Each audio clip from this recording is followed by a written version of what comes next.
말씀을 가지고 하나님의 선을 버리면 원수가 따른다 하는 이런 제목으로 말씀을 나누도록 하겠습니다.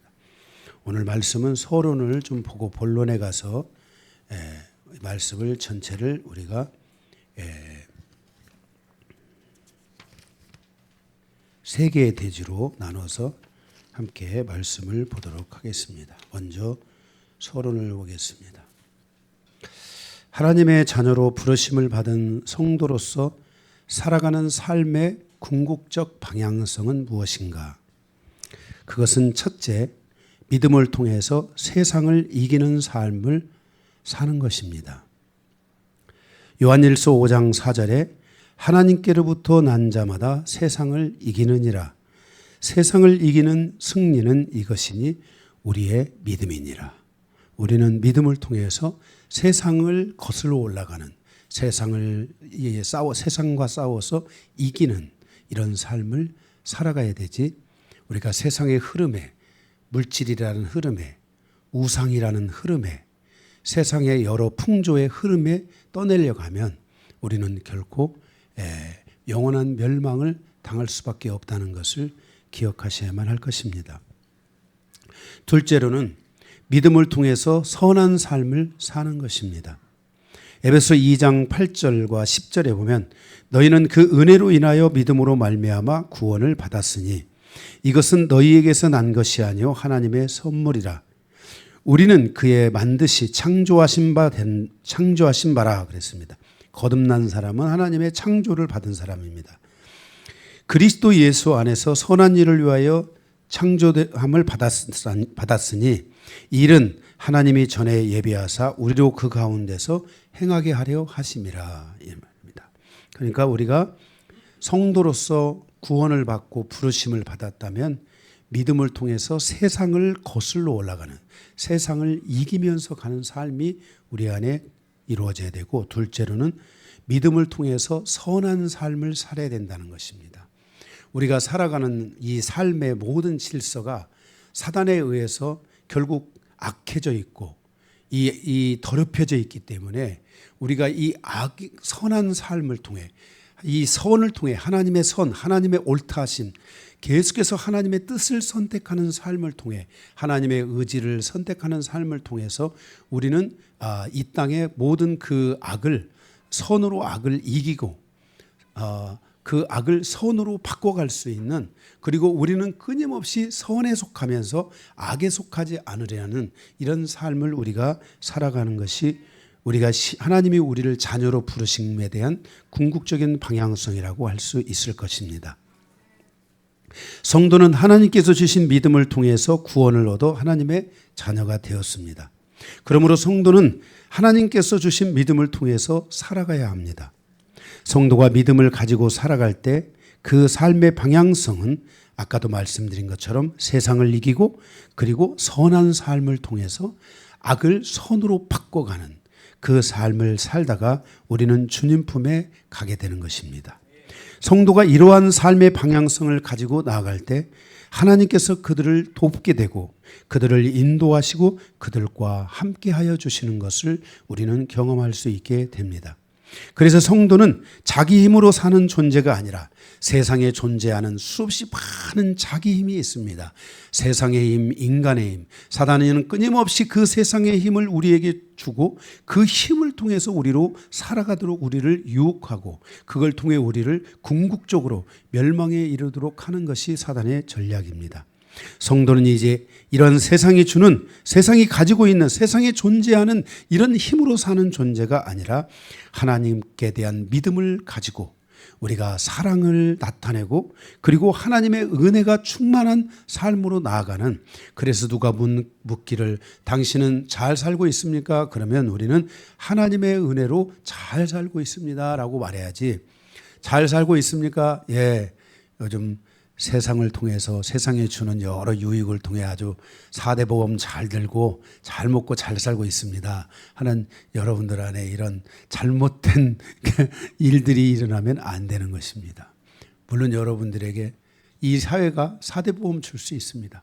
그런데 여러분 생명을 하나님께서 오늘 취하시면 그것이 무슨 유익이 있겠습니까? 그리고 이 땅의 모든 것이 하나님의 손 안에 있는데 그것을 주다가도 중단시켜버리면 어떻게 할 것입니까? 우리의 삶의 모든 것을 허락하고 운영하시고 다스리는 분은 하나님이시라는 것을 기억하고 우리는 항상 죽을 때까지 하나님의 은혜로 살고 있습니다. 하나님의 은혜입니다. 하면서 이 모든 우리의 살아가는 삶이 땅의 기준에서 살아가는 기준이 아니라 우리는 하늘의 기준을 가지고 살아가는 그런 성도가 되어야만 할 것입니다. 이것을 하나님께서 이스라엘 백성들에게도 동일하게 말씀해 주셨습니다. 신명기 18장 9절에서 14절에 보면은 너희가 가나안 땅에 들어가거든 너희는 그 땅에 있는 것으로 살지 말고 너희는 하나님의 은혜로 살아라. 너희는 그 땅에 있는 가증한 것들을 그 세상을 이기는 자로 살아야 되지 너희는 그 세상에 넘어지는 자로 살면 안 될 것이다. 너희는 하나님의 선을 이루고 하나님의 말씀의 완전함을 이루는 삶을 살아가야 되지 너희는 그것에 악에 빠지고 그 악에 넘어지는 삶을 살아가면 안 될 것이더라고 하나님께서 이스라엘 백성들에게 그것을 당부하시고 거기에 하나님의 말씀을 기록하여 그 기록된 말씀을 그들에게 주시면서 그 말씀을 따라서 살아갈 것을 하나님이 그렇게 그들에게 말씀해 주셨습니다. 그리고 너희는 항상 하나님 앞에 완전한 자가 되라 라고 하나님께서 그렇게 말씀해 주셨습니다. 특별히 너희가 그 땅에 들어가서 그 땅을 섬기는 자들의 말을 듣지 말라. 그 땅을 미혹시키는 자들의 말을 듣지 말라. 바로 그것을 우리는 원어로 카심, 히브리어 원어로 카심이라고 말하는데 복술하다, 예언하다 이 말입니다. 이 복술이라는 이 고대의 이 복술이라는 단어 안에는 그 말에 독이 들어 있어서 그 독이 사람을 해치고 그 사람을 미혹하고 그 사람이 정상적인 삶을 가지 못하도록 그것들을 이렇게 바꿔버리는 이런 것들이 그 사람의 말에 들어있는 독술입니다. 그래서 사람의 지금 현재를 살아가는 우리들의 말이 사람의 심장을 향해서 마음을 향해서 뭔가를 바늘로 쿡쿡 찌르듯이 너무 이렇게 되면 안 좋습니다. 너무 예수 믿는 사람들이 말이 너무 강하면 안 좋습니다. 선한 말을 할 수 있어야 되고 다른 사람을 세우는 말을 할 수 있어야 되고 다른 사람에게 믿음을 주고 용기를 줄 수 있는 이런 말을 그리스도인들은 할 수 있어야 됩니다. 이것은 내가 뭔가 의지를 가지고 그렇게 해야 되는 것이 아니라 항상 여러분들이 하나님께서 나에게 무엇을 말하기를 원하시는가에 대해서 우리가 집중해야 됩니다. 저도 여러분들을 향해서 무슨 말을 하고 이런 것들을 할 때 저도 계속해서 하나님 앞에 묻고요. 또 그것을 몇 번 생각할 때도 있고요. 정말 어떤 경우는 써보기도 하고요. 이렇게 하면서 그런 것들이 저의 몸에 배게 하고 그런 것들이 저의 몸에 있게 해서 저의 말이 여러분에게 이 독술이 되고 여러분들에게 독이 되고 여러분을 넘어뜨리는 것이 되면 안 되지 않습니까? 여러분들에게 소망을 주고 희망을 주고 비전을 주고 여러분의 삶의 미래를 보게 하는 그리고 그 미래를 이기게 하고 그 미래를 붙잡게 하는 그런 말들을 우리가 할 수 있어야만 합니다. 하나님께서는 이렇게 이스라엘 백성들에게 이러한 질서들을 그대로 다 가르쳐주고 너희가 이것을 가지고 너희는 믿음을 통해서 너희는 첫 번째 뭐라 하겠습니까? 세상을 거슬러 올라가고 이기는 자의 삶을 살아라. 그리고 너는 하나님 앞에 완전하여 선을 행하고 선을 이루고 다른 사람들에게 하나님의 선을 증거하는 자의 삶을 살아라 라고 이렇게 말씀하셨습니다. 그런데 이렇게 이들에게 이렇게 하나님께서 말씀을 하시고 그것을 통해서 그 이스라엘 백성들의 주변에 있는 사람들에게 하나님의 사랑과 은혜가 임하도록 그래서 그곳에 하나님의 축복이 임하도록 하는 이런 삶을 살 것을 하나님의 이스라엘 백성들에게 당부하셨는데 결국 이스라엘은 오늘 우리가 이 말씀을 호세아서의 말씀을 통해 또 오늘 8장의 말씀을 통해 볼 수 있는 것은 그들은 그 하나님의 말씀대로 살지 못하여 넘어지게 되었고, 그리고 그 넘어짐이 자신만의 넘어짐이 아니라 그 땅의 넘어짐이 되었고, 그 땅의 백성들의 넘어짐이 되었고, 그것을 통해서 하나님은 심판하지 않을 수밖에 없는, 하나님께서 하나님의 그 전쟁사에 악이 충만할 때 하나님의 전쟁사가 거기에서 계시될 때가 있는 것입니다. 그러니까 하나님은 아무에게나 누구에게나 전쟁하는 분은 아니지만 그 땅에 악이 관영하면, 홍수를 내리신 것처럼 악이 관영하면 하나님께서 전쟁을 예비하실 수 있다는 것을 우리에게 말씀해 주고 있는 것입니다. 성도는 믿음을 통해서 세상과 싸워서 이기는 이 질서를 가져야 되고 이것을 배워가야 됩니다. 하나님의 선을 버리면 절대로 안 되는 이유는, 선을 버리면 선을 버리는 것으로 끝나는 것이 아니라 선을 버리는 순간 바로 원수가, 사단이 우리의 마음을 향하여 다가오게 되고, 그것을 방치하게 되면 사단이 우리의 마음을 점령하게 된다는 것을 기억해야 됩니다. 그래서 나의 생각을 점령하고 심지어는 나의 육체까지도 고통에 몰아넣고 나의 육체를 자기들의 방식으로 이 혼미케 해서 사용하는 이런 일들을 할 수 있다는 것을 알아야 됩니다. 성도가 믿음을 가지고 승리하는 삶을 산다는 것은 매우 중요한 일인 것입니다. 우리가 성도가 하나님께서 여러분을 자녀로 부르시면 이 세상을 능히 이길 수 있는 그 힘을 하나님이 여러분에게 주신다는 것을 여러분들이 믿으셔야 됩니다. 여러분들이 하나님의 선을 선택하면 그 선택한 대로 일이 이루어진다는 것을 여러분들이 기억해야 됩니다. 우리 그런 말 있잖아요, 성경에. 우리가 우리 애가 믿는 대로 된다 하는 말이 있지 않습니까? 그것은 우리에게 매우 중요한 것입니다. 여러분이 하나님의 선을 선포하지 못하기 때문이지, 여러분들이 하나님의 선을 선포하고 그 선포하게 되면 그 선포한 대로 세상은 진행되고 우리의 삶은 진행된다는 것을 반드시 우리는 기억해야 됩니다. 그래서 하나님을 믿는 자녀들의 말은 단 한마디도 헛되로 가지 아니하고 반드시 그것이 하나님의 뜻을 이루어 하나님의 영광을 드러낸다는 사실을 우리는 알아야만 할 것입니다. 다시 한번 말씀드립니다. 성도가 믿음을 가지고 승리하는 삶을 살지 않으면 그것으로 끝나는 것이 아니라 오히려 사단의 공격을 받을 수 있고, 사단이 우리를 향하여 우리를 넘어뜨리기 위해서 우리를 향하여 심각한 공격으로 우리에게 다가와서 공격의 단계뿐만 아니라 나를 지배하려고 하는 이런 단계까지 올 수 있다는 것을 기억하고, 여러분들이 오늘 서론의 말씀에 있는 것처럼 우리는 선을 버리면 안 됩니다. 우리는 세상을 이기고자 하는 이 믿음을 버리면 안 됩니다. 우리는 그렇게 작은 자가 아닙니다. 여러분들이 이 세상을 반드시 이기리라, 나는 선을 가지고 살리라 하는 이 말씀을 여러분들이 통해서 항상 하나님의 뜻이 뭐냐, 하나님의 의지가 뭐냐, 하나님 내가 이렇게 선택하면 하나님이 기뻐하십니까? 이런 것들을 물으면서 우리가 하나님 앞에 살아가는 그런 성도의 여정이 되어야 될 줄로 믿습니다. 오늘 호세아 8장은 이스라엘 백성들의 멸망의 원인에 대해서 다시 한번 우리에게 말씀하여 주고 있는데, 그것은 이스라엘이 하나님이 주신 믿음을 사용하지 아니함으로, 그리고 그 믿음을 통해서 여기 세상을 이기지 못하고 하나님의 선을 선택하지 못함으로 그들이 멸망하게 된 것을 지적하여 주고 있는 것이 호세아서 8장의 말씀입니다. 오늘 이 호세아서 8장을 세 개의 대조로 나눠서 함께 은혜를 나누기를 원합니다.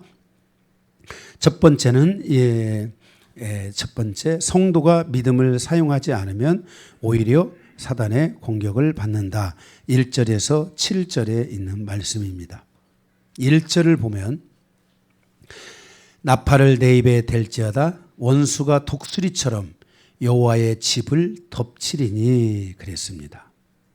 이스라엘 백성들이 하나님의 언약과 말씀을 듣지 못하고 하나님의 소리를 듣지 못하기 시작하니까 1절에 거기 사단이 독수리처럼 북이스라엘을 덮치기 시작했다라고 말씀하고 있는 것입니다. 하나님께서 우리를 향하여 멸망시키는 것은 우리가 미워서가 아닙니다. 그것은 우리가 사단의 도구이가 되기 때문에, 제가 민수기입니까? 민수기인가에서 하나님의 전쟁사에 대한 이야기를 했죠. 하나님에게는 전쟁이 있다. 그 과거에는 많은 사람들이 하나님을 전쟁의 신이라고 불려질 정도였습니다.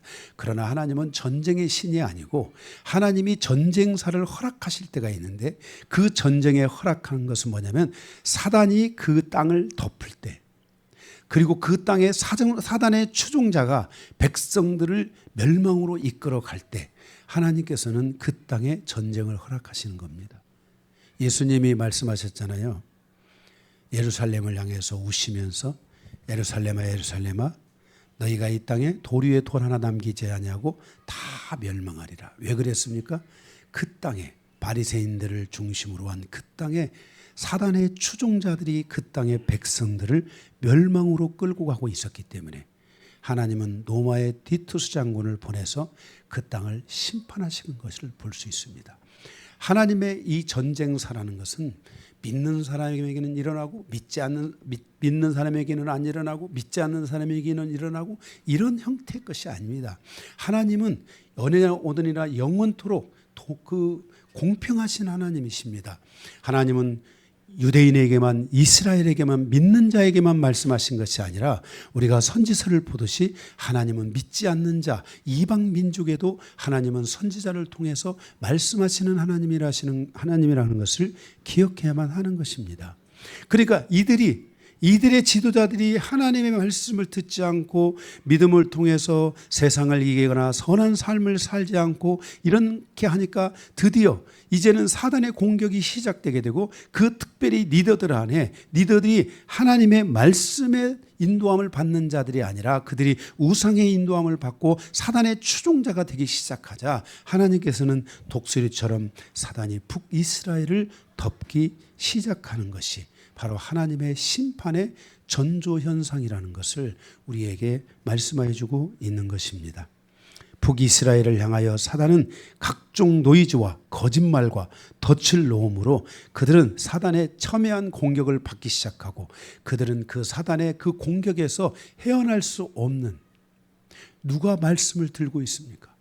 말씀을 들고 하나님의 뜻을 전하는 자가 누가 있습니까? 그들은 도저히 일어설 수 없는 그 정말 멸망받을 수밖에 없는 마지막 끝자락에 와 있다는 것을 이 호세아는 우리에게 말씀해 주고 있는 것입니다. 2절에 보면은 그들이 장차 내게 부르짖기를 나의 하나님이여 우리 이스라엘이 주를 아나이다 하리라 그랬습니다. 하나님의 백성이라는 하나님을 안다 그러지만은 사실은 하나님의 백성이라는 이들 이름만 그들에게 있는 것이지 그들은 하나님을 의지하지 않은 자들입니다. 지금 그들은 하나님을 붙들고 있지 않습니다. 그들은 하나님의 뜻을 따라 가지 않습니다. 하나님의 의지를 따라 행동하지 않고 있는 것입니다. 이름만 있습니다. 이름만. 그러니까 하나님께서 3절에 이스라엘이 이미 서원을 버렸으니 원수가 그를 따를 것이라 그랬습니다. 말은 그들이 하나님을 사랑한다고 하지만, 말은 그들이 하나님을 안다고 하지만 이미 그들은 하나님의 뜻, 하나님의 선, 하나님의 의지, 하나님의 방향성에 대한 것들을 놔버린 겁니다. 따르지 않고 있는 것입니다. 그러자 그곳에 사단이가 드디어 그들 안에 개입하기 시작하고 있다는 것을 말씀해 주고 있는 것입니다. 이렇게 우리가 하나님의 믿음을 통해 하나님의 서원을 따르고 하나님의 질서를 따라가지 않으면은 그것으로 끝나는 것이 아니라 거기에는 사단의 반격이 온다는 것을 기억해야 됩니다. 그래서 우리가 믿음을 가졌을 때 그 믿음은 어느 순간 내가 버려도 되고 잃어버려도 되고, 믿음 생활 조금 믿음 생활 먹고 그렇게 뭐 열심히 해야 돼, 그냥 좀 적당히 하자 하고 이렇게 적당히 해가는 순간 조심해야 됩니다. 적당히 하는 순간 넘어져야 합니다. 선자는 넘어질까 조심하라. 내가 이 정도 하면 됐지 이렇게 생각하는 순간 그때부터 사단이가 우리를 향하여 이게 공격이 오고, 그러니까 내가 이렇게 믿음 생활을 요만큼만 해야지 하고 그러면 요만큼만 이렇게 할 수 있도록 되는 게 아니라 그 순간이 우리에게 위기로 다가오는 것입니다. 4절에 보면 그들이 왕들을 세웠으나 내게서 난 것이 아니며 그들이 지도자를 세웠으나 내가 모르는 바이며 그들이 또 그 은과 금으로 자기를 위하여 우상을 만들었나니 결국은 파괴되고 말 것이라 그랬습니다. 그들은 세상을 이기는 자의 삶을 살아야 했습니다. 그들의 리더들은 세상을 향하여 이기는 자의 삶을 살아야 되고 그 백성들에게 세상을 이기며 세상을 거슬러 올라갈 수 있는 삶을 살도록 그들을 이끌고 가르쳐야만 했습니다. 그러나 그들의 지도자는 하나님이 세운 지도자가 아니었습니다. 자기들끼리 세운 지도자이고 사람의 생각을 가지고 세워진 지도자들이었습니다. 사람의 입맛에 맞는 지도자들이었습니다. 그러므로 그들은 하나님의 뜻을 이루지 못하고 하나님의 뜻을 세울 수 없었고 그들은 결국 사단을 통해 지배를 받게 되고 결국 그들은 하나님의 뜻이 없고 하나님의 말씀도 없고 하나님의 의가 없는 삶을 살아갈 수밖에 없었고 그 결과로 하나님께서는 그들의 그 모든 것들을 결국 파괴되고 말 것이라고 경고하여 주고 있는 것입니다. 주님은 항상 우리에게 말씀하고 있습니다. 너희는 먼저 그의 나라와 그의 의를 구하라. 성도의 여정에서 하나님의 나라가 떠나가면 안 되고 하나님의 의가 떠나가면 안 됩니다. 여러분들은 항상 하나님의 나라를 바라보고 그 하나님의 나라를 향하여 가야 되고 내가 사는 이유가 있다면 하나님의 나라를 향하여 가는 것이 돼야지 잘 먹고 잘 사는 것이 되고 이 세상의 물질에 마음을 뺏기고 이 세상에 잘 먹고 잘 사는 것에 마음을 뺏기고 그거는 여러분들이 그렇게 하려고 하지 않아도 하나님을 향하여 여러분의 마음을 드리고 여러분의 믿음을 드리면 하나님은 여러분에게 있어야 할 모든 것을 아신다고 하나님은 다 아신다고 말씀했어요. 들의 백합화를 보라 하늘에 나는 새를 보라 이 작은 것 하나도 내가 다 이들을 기르는데 내가 너희일까 보냐. 그러므로 너희는 먼저 그의 나라와 그의 의를 구하라. 하나님께서 그렇게 말씀하셨습니다. 하나님이 우리에게 믿음을 주신 이 믿음을 가지고 세상의 것을 취하려고 하면 안 됩니다. 이 믿음을 가지고 세상의 것과 바꾸려고 하면 안 됩니다. 이 믿음을 가지고 여러분들이 세상의 것을 뭔가를 얻으려고 하면 안 됩니다. 하나님이 주신 믿음을 통해서 여러분들은 하나님의 나라를 바라보고 하나님의 의를 얻고 내가 죽을지언정 하나님의 뜻대로 살겠다는 이 분명한 믿음을 가지고 이런 선택을 할 줄 알아야지. 그러면 하나님께서는 여러분들에게 있어야 될 거 여러분 생각만 해도 그냥 눈으로 한번 바라만 봐도 하나님이 여러분에게 다 주신다는 것을 아셔야 돼요. 전 지금까지 하나님께서 제가 눈으로 바라보고 그냥 입으로 한번 말한 것까지 안 주신 것이 없어요. 우리의 삶에 우리의 이 하나님이 주신 이 믿음을 통해서 우리가 믿음이 해야 될 일을 해야 되는 것이지 그 믿음을 가지고 믿음의 역사가 일어나도록 해야 되는 것이지 그 믿음을 가지고 세상과 바꾸면 안 되는 것입니다. 5절에 보면 사마리아여 내 송아지는 버려졌느니라 내 진노가 무리를 향하여 타오르나니 그들이 어느 때에야 무죄하겠느냐. 6절 이것은 이스라엘에서 나고 장인이 만든 것이라 참신이 아니니 사마리아의 송아지가 산산조각이 나리라 그랬습니다. 하나님의 은총이 떠나가면 그 은총이 다시 오는 것이 얼마나 어려운지를 알아야 됩니다. 5절에 사마리아의 내 송아지는 버려졌느니라 내 진노가 무리를 향하여 타오르나니 그들이 어느 때에야 무죄하리요. 하나님의 은혜가 내 안에 오는 이 시간은 정말 소중한 시간입니다. 우리가 그러잖아요. 유명한 이런 부흥사들이 성도는 은혜가 있는 자리에 있어야 된다. 거기서 하나님의 은혜의 싹이 트고 은혜의 열매를 맺는다 하는 말을 합니다. 그래서 은혜의 자리에 있어라.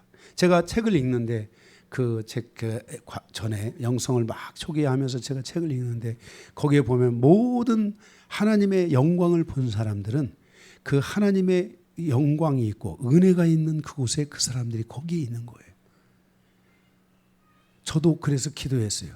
하나님의 영광이 있는 그곳에 내가 항상 머물 수 있게 해달라고. 그래서 우리가 이 하나님의 이 은총이 떠나가면 안 된다는 것을 우리가 항상 마음속에 가지고 있어야 됩니다. 하나님의 은혜를 한번 얻는다는 게 얼마나 어려운가. 내게 주신 이 은혜가 작든 크나 그것은 중요하지 않습니다. 그 은혜는 제가 지금까지 목회를 하면서 이렇게 경험하는 것은 그렇습니다. 어떤 성도가 하나님을 향해서 막 기도합니다. 그런데 아무 일도 없다가 갑자기 어느 날 하나님이 저에게 딱 사인을 주실 때가 있습니다. 그를 위해 기도하라. 하나님은 여러분을 다 기억하고 있는 것입니다. 여러분이 하나님을 바라보는 이 마음의 진정성이 있는가? 내가 하나님을 바라보는 내 삶의 이 믿음의 진정성이 세상의 것을 위한 것인지 정말 하나님을 바라보는 그리고 그 하나님의 주신 믿음을 가지고 그 말씀을 가지고 세상에 내가 빠져 살지 않고 그것을 이기면서 하나님의 뜻을 이루려고 하는 이 믿음의 방향성을 가지고 있는지 없는지 하나님은 이런 것을 보시는 겁니다.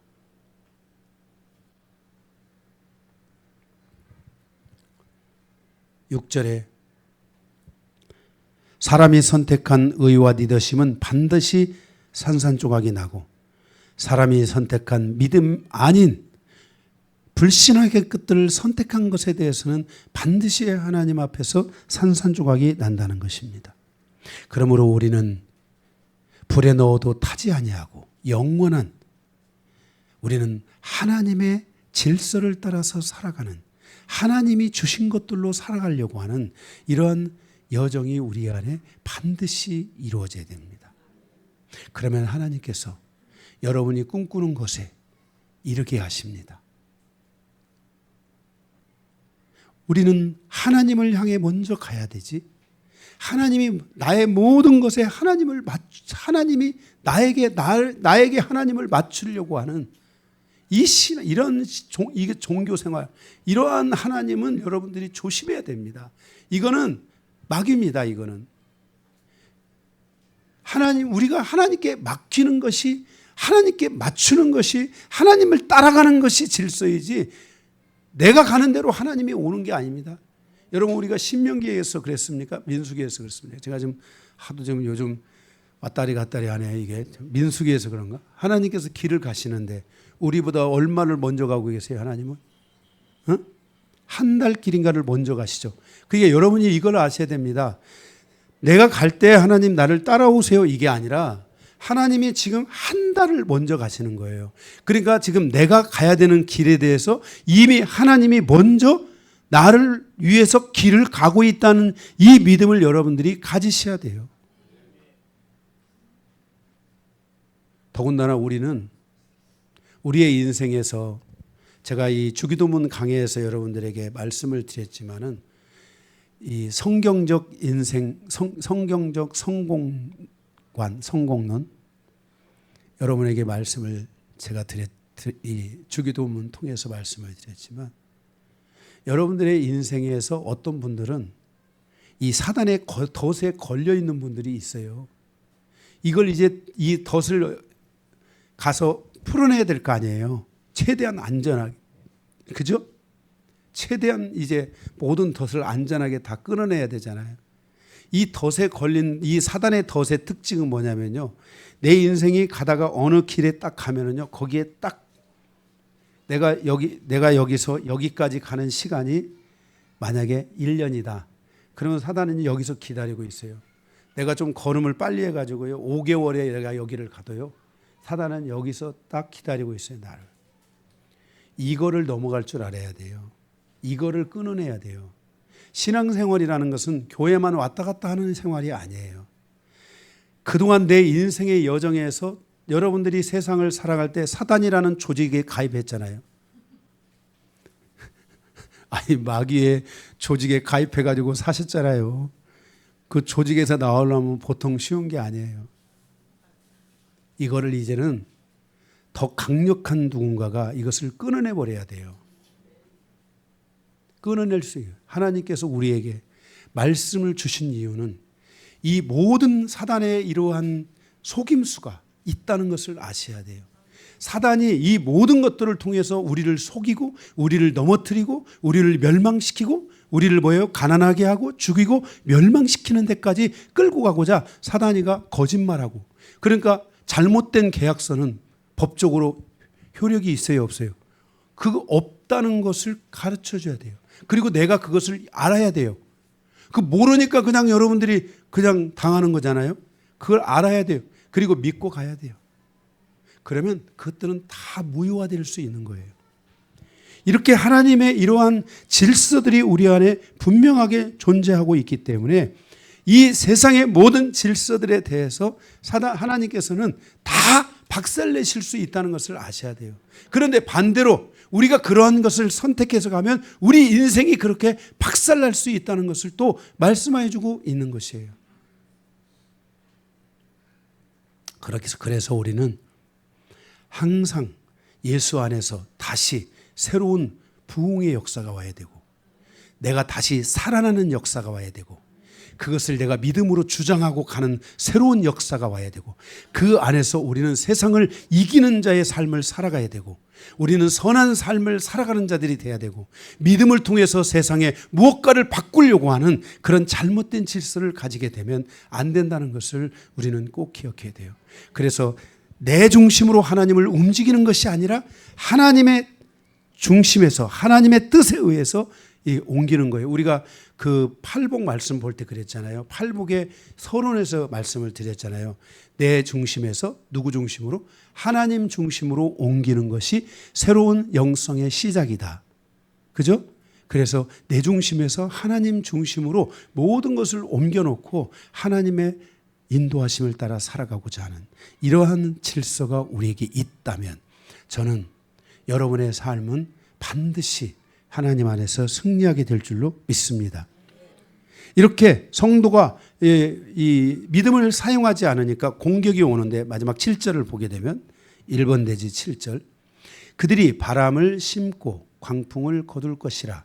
심는 것이 줄기가 없으며 이삭은 열매를 맺지 못할 것이요 혹시 맺을지라도 이방 사람이 삼키리라 그랬습니다. 참 이 정말, 그러니까 우리의 인생에 이렇게 이 공격이 올 때요, 환란이라는 공격, 바람, 환란이라는 공격이 오는데, 자, 여러분이 만약에 주님을 잘 믿고 주님을 의지하고 사는 과정에서 환란이 오면 그 환란에 뿌리가 있어요, 없어요? 응? 자, 얘기 말 잘하셔야 돼요.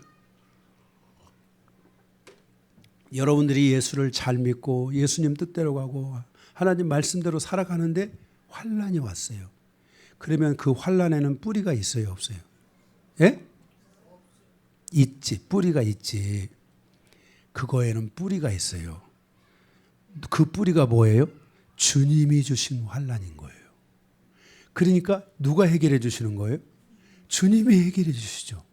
내가 예수를 믿고 예수와 함께 예수님의 뜻에 따라서 살아가는데, 제가 그랬잖아요. 제가 20대 시절에 너무너무나 환란이 심해가지고 너무너무나 고난이 많아가지고 지겹고 너무너무나 힘들어서 이제 20대까지만 고난하고 30대부터는 하나님의 은혜를 달라고.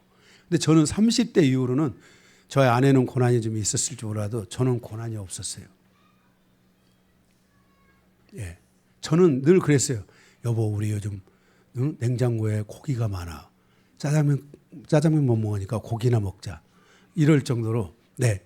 그러니까 쓸 돈은 없어도 먹을 거는 늘 있었던 거예요. 저는 환란이 진짜로, 저는 늘 그래서 제가 목회해요. 지금까지 목회가요. 저는 행복했어요. 저는 늘 행복하게 목회를 했어요. 정말. 제가 그러니까 제 인생의 가장 중요하고 결정적인 그 마지막 이제 그 꺾임, 고난에서 축복으로 가는 꺾임이 우리 이해신 권사님이 사시는 거기 지역으로 간 거예요. 그러니 그 동네가 얼마나 많은 복을 받았겠어요. 예수를 믿건 안 믿건 다 복을 받았어요. 하나님이 저의 기도를 받으셨어요. 그렇게 이렇게 우리의 삶이 이 바람이라는 것이 있는데 이 환란은 바람은 환란이잖아요. 이 환란의 바람이 여러분들이 주님을 의지하고 주님께 기도하면서 주님의 말씀대로 가면서 주님의 뜻대로 가면서 여러분에게 환란이 오잖아요. 그러면 여러분의 뿌리, 그 환란의 뿌리가 있어요, 없어요? 있어요. 누구예요? 주님이에요. 그러니까 그 뿌리가 있는 나무는 반드시 거기에서 열매가 맺힐까요, 안 맺힐까요? 맺히는 거야. 주님이 책임지시는 거야. 주님이 응답하시는 거야. 주님의 은총이 있는 거야. 그런데 이 뿌리 없는 환란이 있어요. 내가 하나님의 뜻대로 살지 않을 때, 내가 믿음을 가지고 살지 않을 때, 세상에 의지해서 살 때, 세상의 여러 그 우상이나 세상의 그런 것들에 내가 내 마음을 주고 거기에 가지고 살 때 그 뿌리가 있어요, 없어요? 그 환란은 뿌리가 없는 공허한 환란이에요. 그러니까 그러한 바람이 우리에게 불어오면 그 바람은 반드시 무엇을 대동하냐면 뭘 대동해요? 그런 뿌리가 없는 바람은 우리에게 뭘 갖다 주냐면은 광풍을 갖다 주는 거예요. 광풍. 큰 바람이 올 수 있다는 걸 알아야 돼요. 우리의 인생에 있어서 오늘 여기 7절의 말씀처럼 그들이 바람을 심고 광풍을 거둘 것이라. 심은 것이 줄기가 있어요, 없어요? 뿌리가? 이런 것들이 없는 거예요. 여러분의 인생이 때로는 주님을 믿고 주님과 함께 살고 주님을 의지하며 살아가는 과정에 때로는 여러분에게 바람이 올 때가 있어요. 그러나 두려워하지 않을 것은 여러분의 그 바람의 뿌리는 주님이시기 때문에 주님이 여러분을 붙들어 주실 것이에요. 그러나 우리가 기억해야 돼요. 주님이 없는 데서 내가 세상에서 세상의 욕심에 끌려서 세상의 방식으로 살다가 오는 이 환란의 바람은 우리에게 더 큰 광풍을 가져다 줄 수 있다는 것을 아셔야 돼요. 그래서 내가 여기서 피하면 저기 가면 아무 일 없을 것 같지만 여기서 피해서 저쪽으로 가면은 더 큰 광풍이 나를 기다릴 수 있다는 것을 여러분들이 아셔야 돼요. 여러분의 인생을 살다 보면 그러잖아요. 내가 여기서 벗어나서 저기 가면 아무 일도 없을 것 같은데 더 큰 일이 있어요, 없어요? 더 큰 일이 우리를 기다리고 있는 거예요. 그래서 우리의 삶에 이렇게 세상의 방식에 의해서 사단의 공격에 의해서 오는 환란들은 바로 뿌리가 없어서 결국 그것은 광풍을 가져오게 되고 거기 열매를 이삭이 열매를 맺어요, 못 맺어요? 열매를 맺을 수도 없고 혹시라도 뭔가 열매가 있다 합시다. 어떻게 해서 정말 열매를 맺었다 합시다. 그렇지만 그것은 그 광풍에 의해서 결국은 다 어떻게 되는 거예요? 날아가 버리고 산산조각이 되고 만다는 것을 우리에게 말씀해 주고 있는 것이에요. 그러니까 우리가 일본이 요즘 태풍이 왔잖아요. 산산. 그죠? 그 산산은 뿌리가 있어요, 없어요? 뿌리가 없는 거예요. 어느 날 갑자기 딱 생겨가지고 이게 태풍이라는 것은 어느 날 갑자기 딱 생겨서 이게 그 우리에게 피해만 주고 가는 거예요. 그게. 우리의 인생의 여정에 이런 바람이 없어야 돼요. 우리 인생의 여정에 이러한 광풍이 없어야 돼요. 만약에 여러분들의 삶에 정말 고난이 있다. 여러분의 삶에 환란이 왔다. 그러면 여러분들의 삶에 그것이 주님으로부터 시작된 것이라면 주님과 함께 시작된 것이라면 그것은 여러분들이 고난을 기뻐하라. 이 고난이 너에게 유익이 되리라고 주님이 말씀해 주고 있는 것이에요. 그러니까 우리는 이래나 저래나 늘 누구를 붙들고 살아야 돼요? 주님 붙들고 살아야 되고 예수님 붙들고 살아야 되고 아멘. 예, 그렇게 살아가는 성도들이 되될 줄로 믿습니다. 두 번째 8절에서 10절 성도의 믿음이 공격을 받으면 하나님의 은혜가 떠나기 시작한다는 거예요. 성도의 믿음에 대한 공격을 심하게 받으면 인생사의 여정에 이 환란의 바람이 불어오고 광풍이 불어오잖아요. 이것은 위험한 신호예요. 이런 바람들, 뿌리가 없는 바람들이나 이런 것들은 위험한 신호예요. 그래서 여러분들이 혹시라도 뿌리가 없는 이런 바람이 불어올 때 있잖아요. 빨리 거기서 여러분들이 주님 앞에 무릎을 꿇고 심하게 무릎을 꿇고 주님 앞에 기도하고 꼭 그렇게 하실 수 있는 성도가 돼야 돼요. 잠시 지나면 광풍이 올 수 있어요. 여러분들이 그러한 부분들에 대해서 주님 앞에 회개하고 이 광풍이 오면, 이 태풍이 오면 안 돼요. 예, 태풍이 오면 끝나는 거예요. 이거 위험한 거예요. 이게요. 그래서 바로 이러한 바람들, 이러한 것들은 하나님의 은혜가 떠나기 시작하고 있다는 신호예요. 그래서 8절에 보면 뭐라고 했냐면 8절에 이스라엘은 이미 삼켜졌은즉 이제 여러 나라 가운데 있는 것이 즐겨 쓰지 아니하는 그릇 같도다. 그래서 주님 앞에 뭐예요? 쓰임을 받을 수 없는 이미 사단의 손에 넘어져서 주님 손에 인생의 여정에서 인생의 우리가 여정을 그릇이라고 하면은 그 그릇이 쓰임을 받지 못할 것이라고 말씀하고 있는 것이에요. 여러분, 우리 인생은 한번 미끄러지면 그 미끄러짐이 얼마나 큰지를 알아야 돼요. 응? 정말 여러분들이 여러분의 인생의 이 손이 의의 병기로 쓰임 받아야 되지. 여러분의 이 입이 의의 병기로 쓰임 받아야지. 이것이 쓸모 없어지면 안 돼요. 응? 쓸모 없어지면 안 돼요. 그래서 여러분들이 정말 하나님께서 나를 의의 병기로 써달라고, 하나님의 뜻을 이루는 일을 위해 나를 써달라고, 하나님께서 나의 가정을 사용해달라고, 이렇게 여러분들이 기도할 수 있는 성도들이 돼야 돼요. 이렇게 여러분들이 이런 공격이 오면 이거 위험한 신호구나. 여러분이 물론 주님을 잘 믿고 막 기도하고 주님과 함께 막 가는데 고난이 왔다. 그건 여러분들이 너무 그렇게 걱정할 필요가 없어요. 왜? 주님이 그거 다 책임져 주세요. 주님이 뿌리시니까 그건 다 주님이 거기서 열매 맺게 해주세요. 그런데 혹시라도 여러분들이 그렇지 않을 때 뭔가 바람이 온다. 내가 조금 뭔가 믿겠는데 바람이 온다. 빨리 엎드릴 줄 아는 지혜가, 광풍을 막아야 돼요. 광풍은 막아야 된다. 아멘. 바람은 있을 수 있지만 광풍은 막아야 돼요. 그래서 여러분들이 그 광풍을 막을 수 있는 은혜가 여러분에게 있으셔야 돼요. 지혜가. 9절에 그들이 홀로 떨어져 들나귀처럼 앗수르에게 갔고 그랬어요. 홀로 떨어져 들나귀처럼, 고독하고 처량한 신세처럼, 이런 모든 사람과의 관계, 국가와의 관계, 이런 모든 관계성이 다 파괴된 채 들나귀처럼 갔어요. 그런데 어디로 갔냐면 아수르가 이게 칼을 가진 자 있잖아요. 지금 여기서 보면요, 그죠? 이제 아수르가 그 모든 칼을 가지고 있는데 아수르가, 그러니까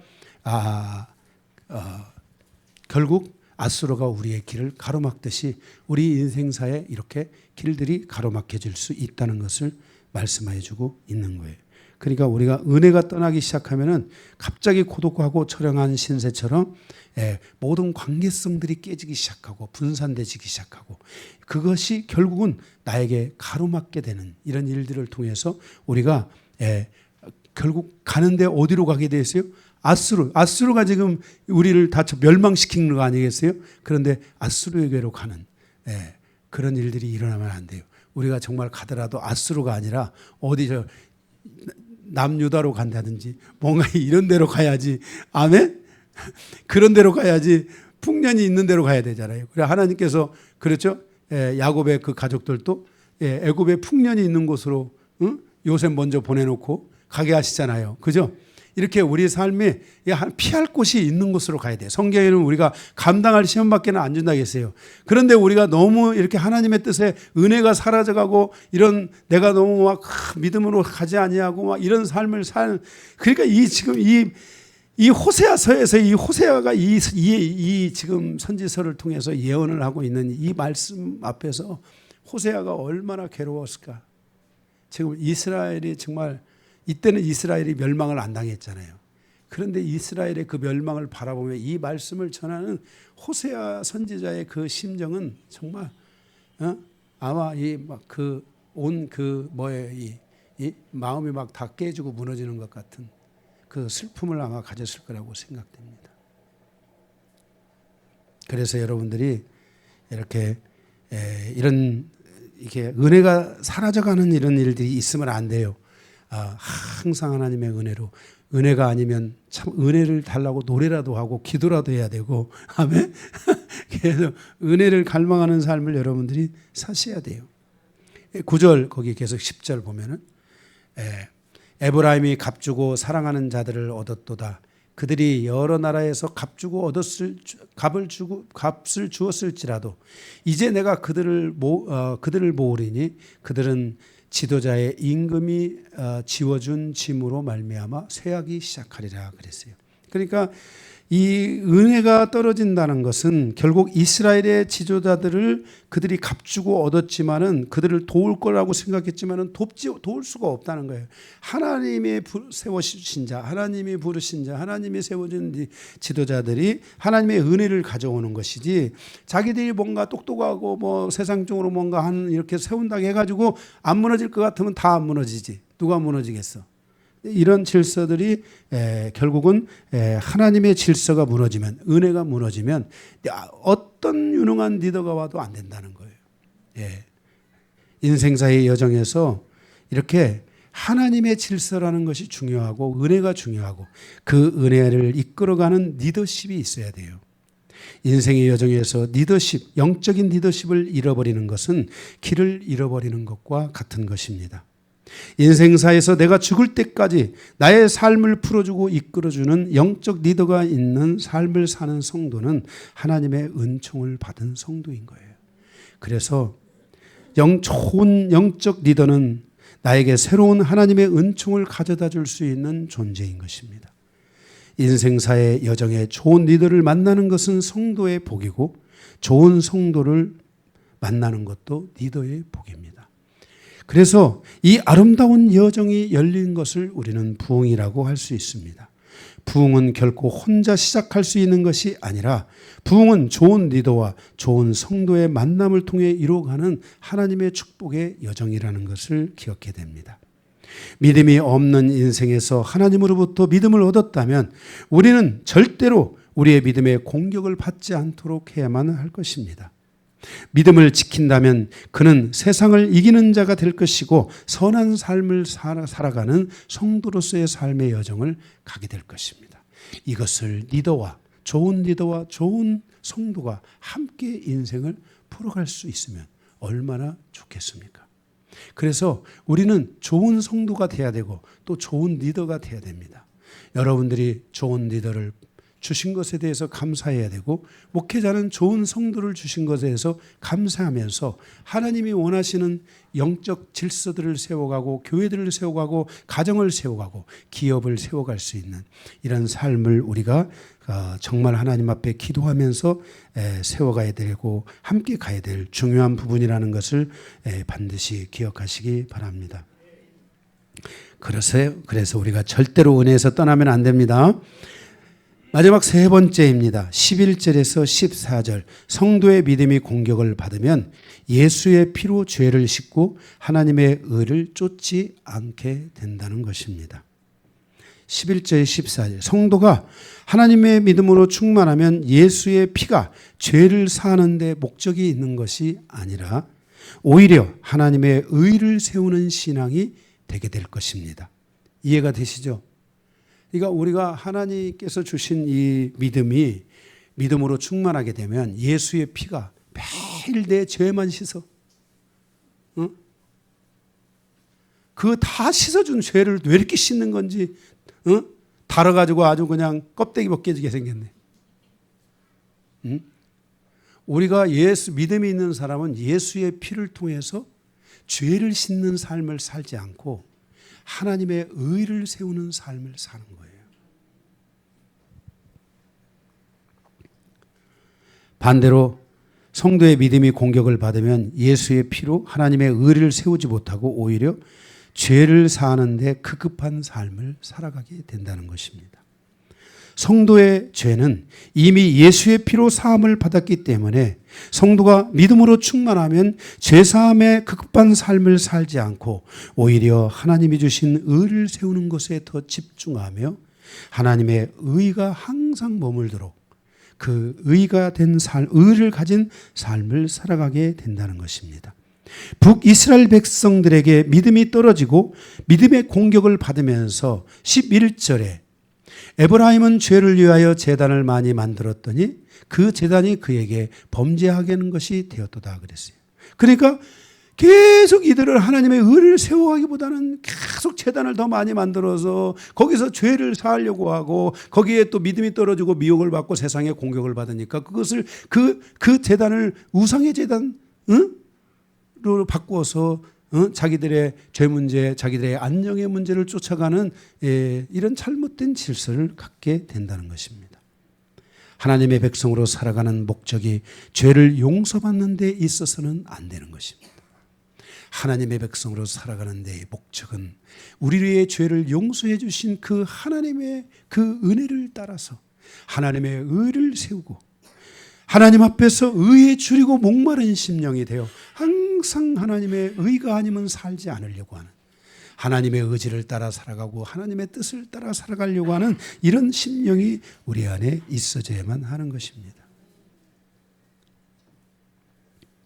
11절에 그 제단이 바로 많은 제단을 세웠는데 그 제단이 백성들의 죄를 사하는 도구가 되지 못하고 오히려 백성들로 하여금 하나님 앞에 더 큰 죄를 범하게 하는 불의한 백성으로 살아가게 하는 도구가 되고 있는 것을 볼 수 있게 되는 것입니다.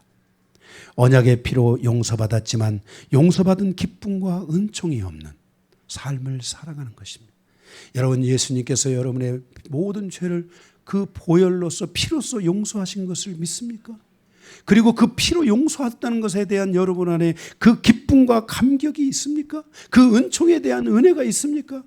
그래서 하나님의 의를 더 사모하고 하나님의 의를 따라가고 하나님의 의를 세움으로 의의 백성으로 살아가고자 하는 이와 같은 갈망과 이와 같은 정말 방향성들이 여러분에게 분명하게 존재합니까?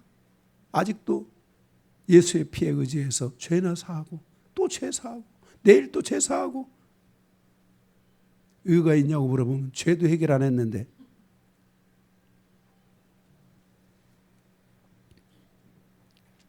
12절에 내가 그를 위하여 내 율법을 망가지로 기록하였으나 그들이 이상한 것으로 여기도다 그랬습니다.